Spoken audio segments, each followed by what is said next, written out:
Now, recently Unity announced the official public beta release of version 2020.1, which would be the start of the 2020 beta cycle, and as any start of a new cycle, it would come feature loaded. You are watching Fumbles. Like and subscribe for more awesome Gamma Dev news, devlogs, rants, comedy skits and reviews, and without any further ado, let's jump right into the topic. First of the bat, 2020.1 packs its own profiling tools, which can also be run as a standalone desktop app.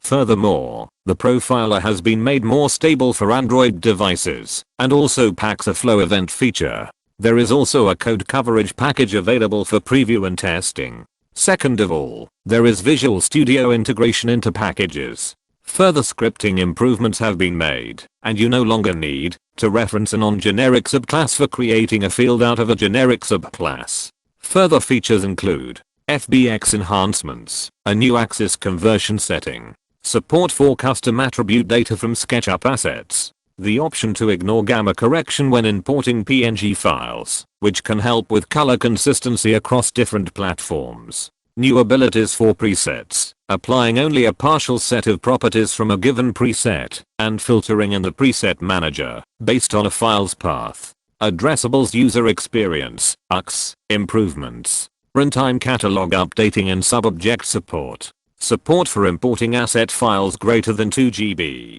The new directory monitoring feature on Windows speeds up processing by only updating relevant assets. We will add support for macOS in a future release. A new public API in the background progress window enabled developers to expose long-running, asynchronous operations without blocking the editor UI, and fewer user interruptions. Now, the Unity Accelerator, which lets you coordinate with your team in LAN, has been improved with more features. You can now open a prefab in context. When you open prefab mode this way, you can see the context of the prefab instance in the scene view, but locked for editing, even though you are not editing the instance, but rather the prefab asset itself.